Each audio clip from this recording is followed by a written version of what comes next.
Bienvenue en Californie, dans le quotidien de deux adolescentes pas vraiment comme les autres. Chelsea, 17 ans, et Britney, 16 ans, ne se connaissent pas. Pourtant, elles ont un point commun. Depuis leur divorce, leurs mamans vivent une crise d'adolescence attardée. Résultat, au quotidien, la relation des deux adolescentes avec leur mère vire au conflit permanent. Tu n'es pas ma mère. Irresponsable. Comment tu oses dire un truc pareil? Parce que c'est le cas. Je n'ai pas le droit d'avoir une vie sociale ni de sortir avec un mec. Chelsea parviendra-t-elle à convaincre sa mère de cesser de jouer les cougars? Tu sors tous les soirs. Non, pas tous les soirs. Je ne sors pas tous les soirs. Britney pourra-t-elle se faire entendre d'une mère qui ne pense qu'à faire la fête? Pourquoi t'écoutes jamais ce que je ressens? Tu penses... Je dois sortir, j'ai un rendez-vous. Ces deux mères finiront-elles par admettre que leurs choix de vie nuisent à leurs enfants? Nous sommes à Fullerton, une banlieue cossue du sud de Los Angeles. C'est ici que vivent Catherine, 48 ans, cadre dans les assurances, et sa fille Chelsea. Mais depuis 3 ans, rien ne va plus entre mère et fille, car Catherine affiche un penchant prononcé pour les jeunes hommes. Et la vie de Chelsea s'en trouve bouleversée. Voyons ce qu'il y a ici. Quand elle a commencé à draguer en ligne, elle a changé d'un coup. On aurait dit quelqu'un d'autre. Du jour au lendemain, elle s'est mise à se comporter comme une ado. C'était genre « Waouh, c'est bien toi ?» Divorcée du père de Chelsea depuis 5 ans, après 14 ans de mariage, Catherine assume pleinement ce comportement, bien qu'il déplaise à sa fille. Ça, c'est un beau mec. Elle a commencé à draguer sur les sites de rencontres. Et depuis le début, ça me mine parce qu'elle ne s'intéresse qu'à des mecs immatures et débiles. Et comme ma mère ne pense qu'à ça, moi, je me sens délaissée. Pour Catherine, ce penchant pour les hommes jeunes n'a rien d'un vice. C'est plutôt le fruit du hasard. Quand j'ai commencé à draguer, je ne recherchais pas spécialement les hommes jeunes. C'est venu comme ça, en fait. J'aime bien les grands mecs baraqués, à la peau mate. Mais ma fille ne supporte pas que je sorte avec des hommes plus jeunes que moi. Elle n'accepte pas que je n'ai pas envie de sortir avec quelqu'un de mon âge. Et quand elle n'est pas en train de surfer sur des sites de rencontres en ligne, Maman, Catherine passe son temps au téléphone à caler des rendez-vous avec des jeunes prétendants. maman, C'est bon, je parle juste avec un copain. Une situation devenue insupportable pour Chelsea qui tente par tous les moyens de faire réagir sa mère, en vain.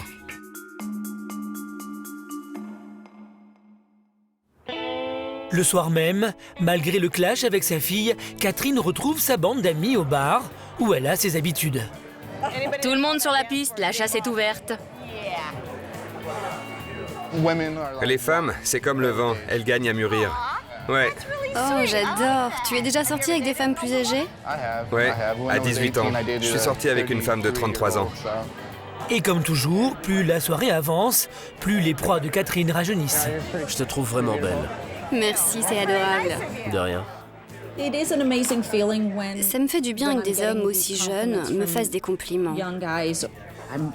J'ai bientôt 49 ans et il y a des mecs de 20 ou 30 ans qui me disent qu'ils me trouvent attirante. Ça me fait vraiment du bien. Le lendemain, à la maison, la tension est palpable. Chelsea se sent perdue, ses repères volent en éclats. Quoi qu'il arrive, elle ne change pas. Au point que j'ai l'impression que c'est moi la mère de famille et elle l'adolescente. 126 hommes ont consulté mon profil. Du jamais vu. Dès que l'occasion se présente, Chelsea essaie pourtant de rétablir le dialogue avec sa mère, dans l'espoir d'être enfin entendue. Tu sors tous les soirs. Non, ce n'est pas tous les soirs, ce n'est pas vrai. Et qu'est-ce que tu fais alors? Je descends au bar en bas. C'est pas un drame. J'ai l'impression de ne plus être une priorité pour elle, alors que j'ai encore besoin d'elle. Elle se dit, ma fille est indépendante, elle n'a plus besoin de moi, donc je peux faire ce que je veux. Mais en fait, c'est pas ce qu'elle croit. J'ai toujours besoin d'elle. Je compte sur elle, et ça, elle s'en rend pas compte. Ce week-end, Catherine a quand même accepté de consacrer un peu de temps à sa fille pour tenter d'apaiser les tensions. Bravo, Chelsea! Pas mal, hein?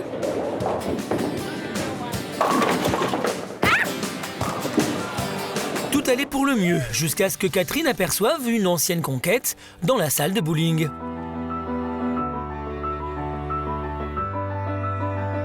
C'est marrant. C'est bien. Oui, c'est super de te retrouver là. C'est bien qu'elle rentre à la maison maintenant. Très vite, Chelsea passe au second plan et pour la jeune fille qui attendait beaucoup de cette soirée, la déception est rude.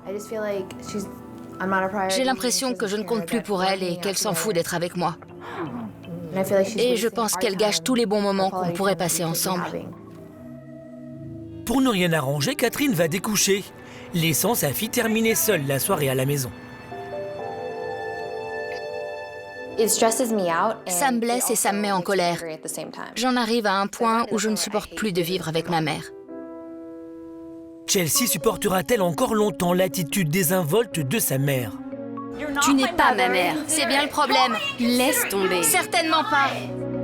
Catherine acceptera-t-elle de se remettre en question pour sauver leur relation? Mère et fille parviendront-elles à retrouver un juste équilibre? Direction Hollywood, le célèbre quartier de Los Angeles où vivent Britney, 16 ans, et sa mère, Tenille, esthéticienne. Britney entre elle aussi dans l'adolescence, mais depuis le divorce de ses parents il y a 2 ans, elle s'occupe presque seule de ses 2 petits frères, Antonio, 12 ans, et Brian, 15 ans. Tout a changé depuis que mes parents ont divorcé. Depuis son divorce, Tenille, 34 ans, mariée et maman depuis l'âge de 18 ans, a décidé de vivre comme une adolescente. Elle veut s'amuser et sortir avec qui elle veut. Elle ne pense qu'à faire la fête. Elle sort jusqu'à 6h du matin. Un comportement que Tenille assume pleinement.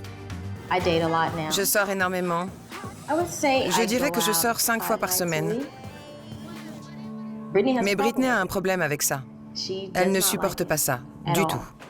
Et pour cause, tandis que sa mère fait la fête, Britney endosse un rôle qui n'est pas le sien.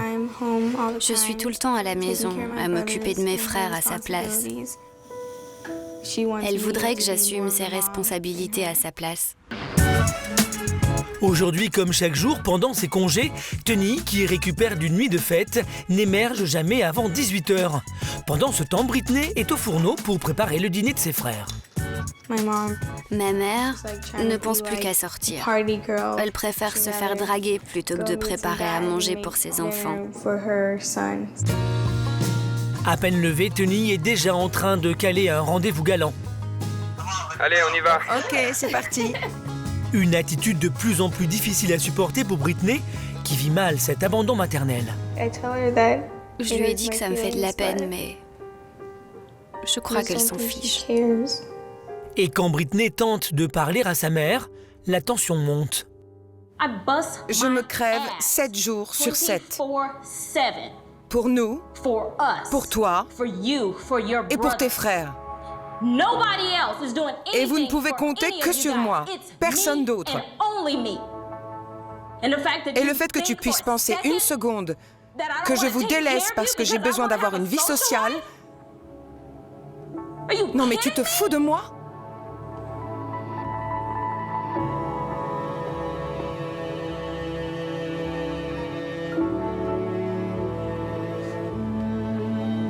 Son ex-mari n'assumant pas ses responsabilités paternelles, Tenille, qui se considère seule responsable des enfants, refuse catégoriquement de se remettre en question. Quoi ?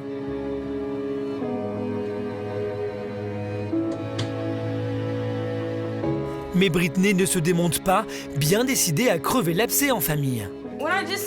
Pourquoi, quand je te dis ce que je ressens, tu penses toujours que c'est par méchanceté? On dirait que tu t'en fous. Tu penses que je suis en tort. J'ai pas le temps. J'ai un rendez-vous. Tu sors sans arrêt. Tu ne t'occupes plus de nous. Et je suis supposée faire quoi? Rester assise à la maison à ne rien faire?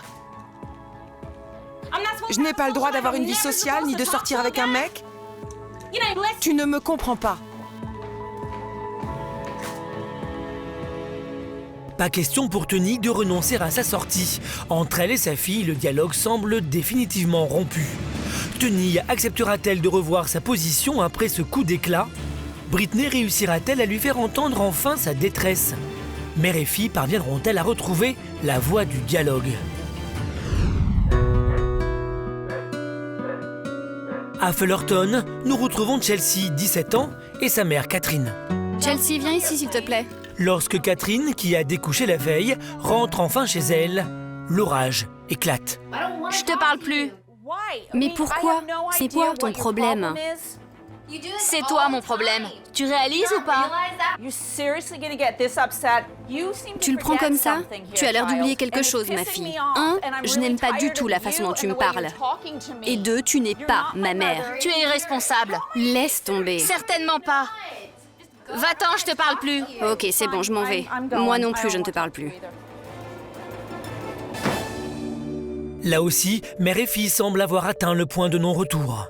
Une semaine plus tard, elles ont donc pris une décision pour essayer de sortir de l'impasse, rencontrer une psychologue familiale. Alors dites-moi un peu ce qui vous amène ici. On ne parvient plus à communiquer et on se dispute sans arrêt.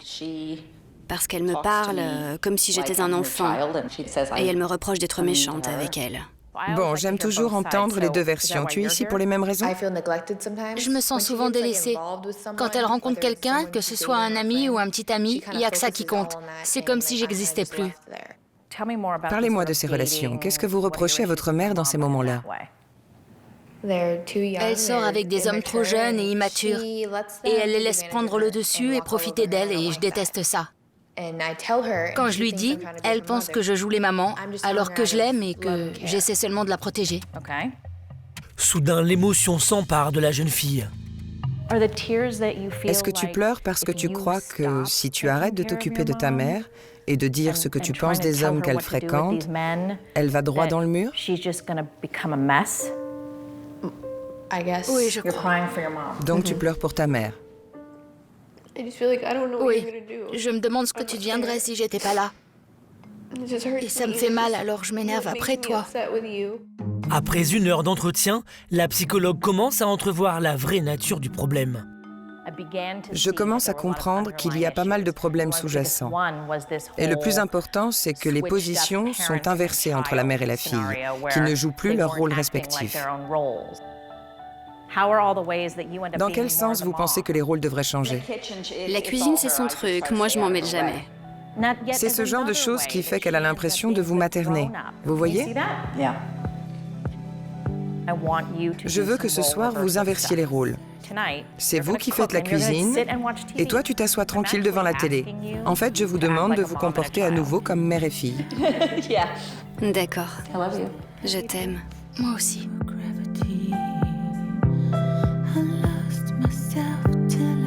De retour chez elle, Catherine, touchée par les pleurs de sa fille, semble décidée à faire des efforts. Moelleux au chocolat, ça te dit? Ça a l'air pas mal. Fais comme tu le sens. Non sans une certaine maladresse. Ça fait au moins 5 ans que j'ai pas fait la cuisine.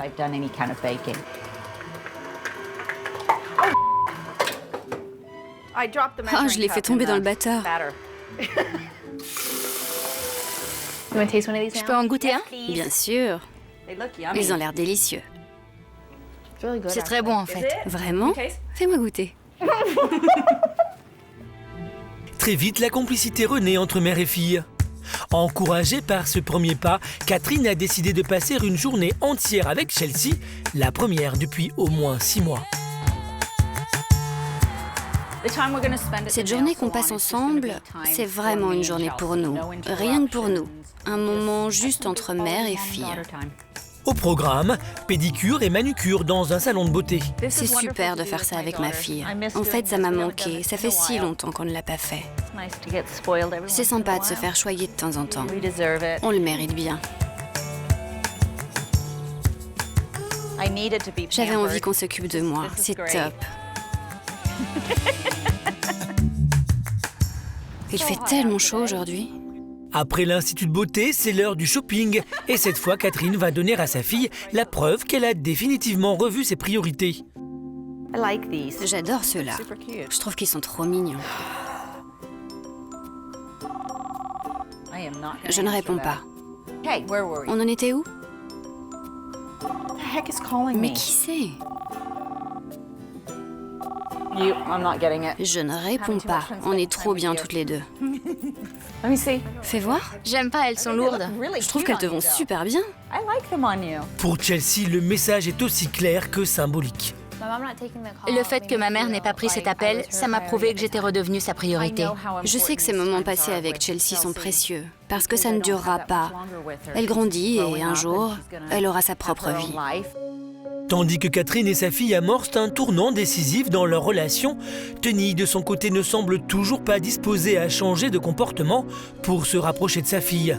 Malgré leur dispute la semaine passée, Tony n'a pas renoncé à ses sorties et ses relations avec Britney sont de plus en plus tendues. Pour sortir de l'impasse, la jeune fille a donc fait appel à un psychologue, spécialiste des relations parents-enfants. Après avoir reçu mère et fille séparément à son cabinet, il se rend aujourd'hui à leur domicile pour faire le point. Et il a une nouvelle encourageante pour Britney. Ta maman m'a raconté sa séparation avec ton père. Et ça a été un moment très dur pour elle. Et le seul moyen qu'elle ait trouvé pour tourner la page, ça a été de sortir pour se changer les idées. Du coup, ta mère était absente à la maison car elle consacrait tout son temps à s'occuper d'elle. Mais on en a parlé et elle se sent prête à reprendre sa place de mère. En présence du psychologue, Tony baisse enfin la garde. Tu sais, je t'aime. Je sais que tu grandis. Je ne veux pas te rendre malheureuse. Je veux qu'on se comprenne l'une et l'autre et je veux que ça marche entre nous. Parce que vous êtes ce qui compte le plus dans ma vie. Des mots qui vont droit au cœur de sa fille. C'est exactement ce que j'espérais. Moi aussi. C'est drôle parce qu'on voulait la même chose et on ne savait pas comment l'obtenir.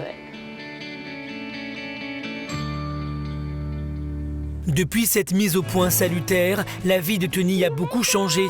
S'il lui arrive encore de sortir pour décompresser, elle ne délaisse plus ses enfants pour autant. Je fais à dîner pour moi et les enfants.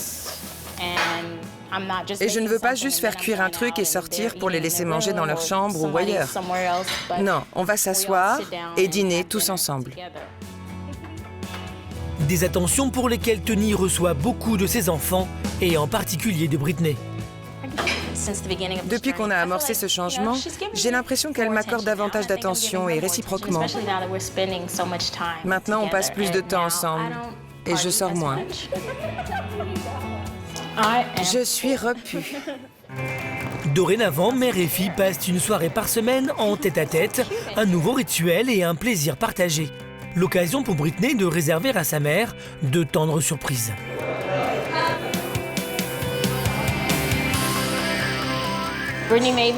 Britney m'a écrit une carte. Je crois qu'elle ne l'avait pas fait depuis la maternelle. Et ça, vraiment, ça m'a émue aux larmes. On a toujours été proches. Mais maintenant, on sait ce qu'il faut faire pour garder le cap et éviter les écueils. Et dès qu'on communique, on s'entend à merveille. Chaque jour, c'est de mieux en mieux. Et on se rapproche de plus en plus. Vous savez, c'est tout un processus. Rien ne se fait en un jour. Mais on avance pas à pas et on progresse. Comme Tony et Britney, Catherine et Chelsea ont dû faire appel à une aide extérieure pour sortir de la crise et recommencer à communiquer de façon apaisée.